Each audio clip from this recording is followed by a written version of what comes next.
साहब बहुत शुक्रिया। ये एक आपने केस ट्रेस किया जो लाहौर में 6 माह से पेंडिंग था। वो केस एक शख्स अगवा हुआ था भगवानपुरा के इलाका में, उसका मुकदमा भी दर्ज था और बिल आखिर फिर ऐसी दर्दनाक सी स्टोरी मंजर आम पर आई जब आपकी टीम ने कार्रवाई की। आपने मिलकर उसको वो ना सिर्फ मुल्ज़मान को गिरफ़्तार किया बल्कि मकतूल की जो डेड बॉडी थी वो भी पत्तोगी के इलाका से आपने रिकवर कर ली। तो ये मुआशरे में क्या हो रहा है, और पुलिस ऑफिसर होने की हैसियत से आप इतने अरसे से मुख्तलिफ जगह पर SHOs और ऐसी जिम्मेदारियां निभाते रहे, ऐसी पोस्टिंग, अब भी अगवा बराए तमान सेल के आप इंचार्ज हैं, हेड हैं, तो क्या देखते हैं कि ये मुआशरे में सुधार किस तरह से पैदा होना चाहिए और किस किस को क्या क्या किरदार अदा करने की ज़रूरत है जो आजकल हमारे मुआशरे में ऐसे संगीन हालात हैं? बिस्मिल्लाहिर्रहमानिर्रहीम। जैसा कि पहले भी बात होती है इस पर कि हम लोग अपने बच्चों की जो तरबियत है वो किसी लेवल पे कर नहीं रहे। सबसे पहली दस्तगाह बच्चे की होती है उसकी माँ, उसका घर।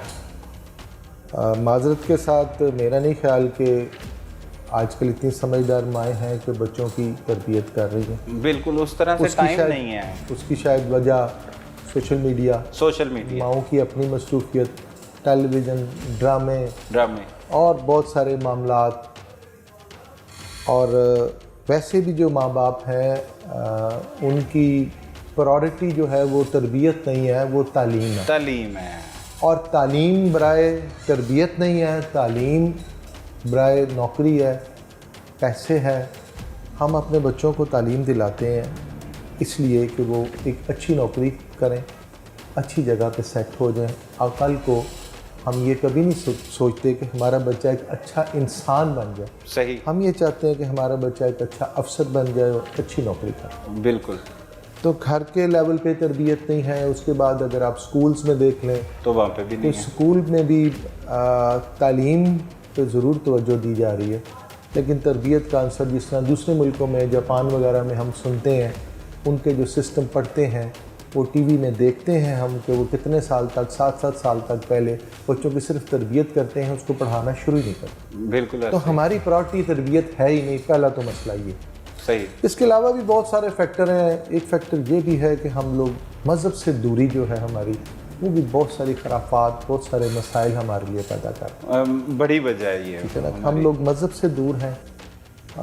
जिस तरह हम तरबियत हमारी प्रायोरिटी नहीं है, इस तरह हमारा मज़हब भी सेकेंडरी है।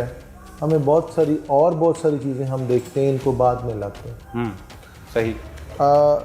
उस लड़की ने जो ये काम किया, ना तो जिस तरह 2 फैक्टर मैंने बताए उसके साथ थे, उसके बाद एक बाशऊर, समझदार, अक्लमंद लड़की नहीं थी। अच्छा। ठीक है। एक जिस तरह उसकी वजह ये है कि ना तो उसकी तरबियत हुई, ना उसको शऊर दिया गया, तालीम भी उसकी नहीं है, मिडल नहीं थी। हाँ। तो दूसरा फिर ये बड़ा है हमारे यहाँ, ये जो इंटरनेट है, मोबाइल है, हर वक्त आपके हाथ में मोबाइल है और हर वक्त इंटरनेट पे आप पूरी दुनिया से, दुनिया जहान के काम करते हैं। दूसरे लड़कों से रब्ता, किसी से मैसेजिंग, किसी से कोई बात, किसी से कोई मामला। और वो टिकटॉक भी मतलब वो बनाती थी।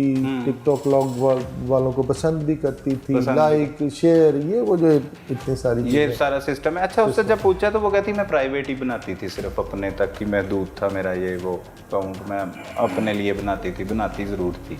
देखें, मेरा तो ये ख्याल है कि एक लड़की है, उसका मियाँ है, वो अपने ससुर के साथ रह रही है, अपने उस ससुराल के घर में रहती है, उसके 2 बच्चे हैं, स्कूल जाते हैं, मियाँ काम पे जाता है, ससुर घर में होता है, तो उसके पास इतना टाइम ही नहीं होना चाहिए कि टिकटॉक बनाए या इसके अलावा कोई काम करे। सही। अगर वो अपने घर पे प्रॉपर तवज्जो देने वाली होगी तो उसको मोबाइल इस्तेमाल करने का टाइम ही नहीं मिलेगा। ठीक है ना, वो प्राइवेट है, वो कोई किसी इदारे का है, वो मतलब प्राइवेट से मुराद के अपने तक ही, उसके मोबाइल तक महदूद है। वो ये बात करती है कि ओपन नहीं था, उसे लोग देख नहीं सकते, सिर्फ वो ही देख सकती।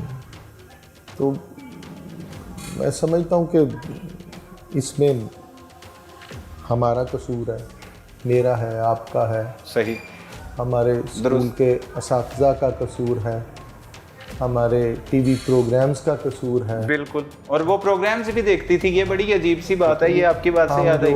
हमारे माशरे में जो रेगुलर ड्रामे लगते हैं, एक आध दफ़ा ड्रामे देखने का इत्तेफाक हुआ और मतलब मेरी समझ में नहीं आए कि वो जो टीवी देखते हैं, जो मीडिया पे हम लोग देखते हैं, तो ये सारी चीज़ें एक ऐसे जहन पे असरअंदाज बहुत ज़्यादा हो जाती हैं जो एक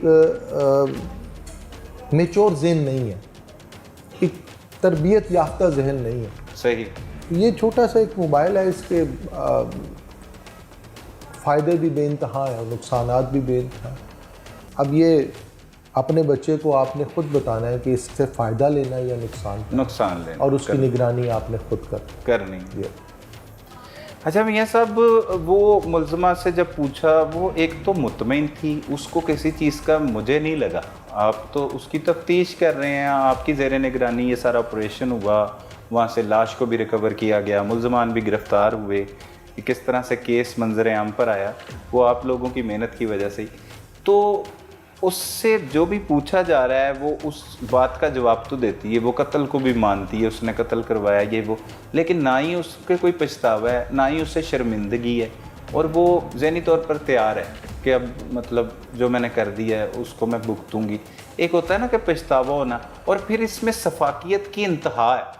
वो इंतहा ऐसी है कि वो उसी घर में उसी शख्स के साथ शादी करके उसी जगह पे रहती रही जहाँ पे पीछे उसका शौहर दफन किया है, साबिक शौहर। उसी जगह पे उसने कत्ल करवाया उसे, वहीं पे उसने लपेटा, तो वहीं पे ही वो अपना नए शौहर के साथ एंजॉय भी करती रही। तो खौफ वो एक होता था कि डर जाना, कि लोगों को नींद नहीं आती थी। कई बार आपने बड़े बड़े केसों में तफ्तीश की होगी कत्ल करने के बाद, लेकिन अब मुआशरा किस तरफ जा रहा है? सफाकियत इतनी बढ़ती चली जा रही है कि पीछे लाश रखी हुई है और आगे आप अपने नए शौहर के साथ ज़िंदगी गुजार रहे हैं। असल में मैंने उसका 2-3 दफ़ा इंटरव्यू किया।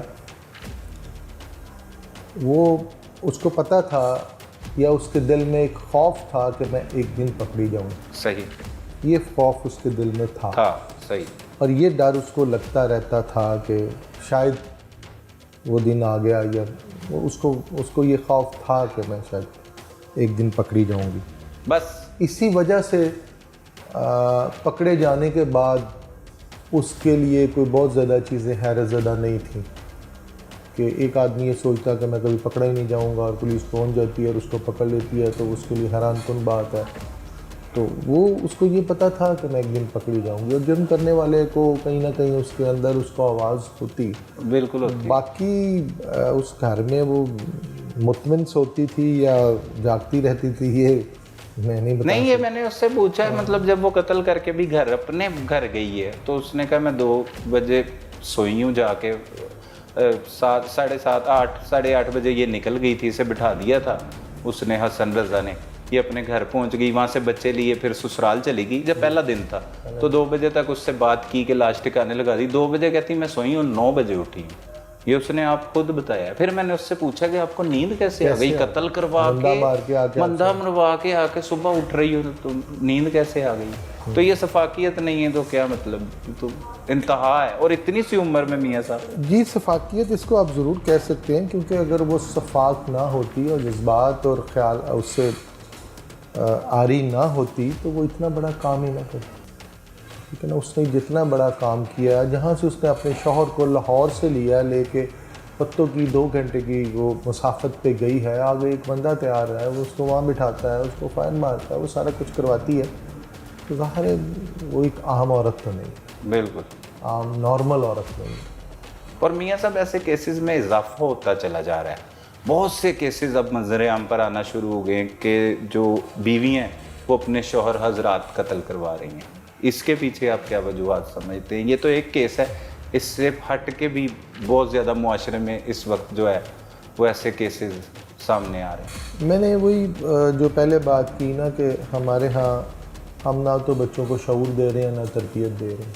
हमारे यहाँ तरबियत की कमी, बच्चे को पहले दिन से ही, बल्कि जो जदीद जो उस पर स्टडी है वो बताती है कि जो महीनों में बच्चा होता है, 3 माह 4 माह 6 माह का, उसके साथ भी जो आप बिहेवियर करते हैं वो उस पर असरअंदाज होता है। बहुत शुक्रिया मियाँ साहब, थैंक यू वेरी मच।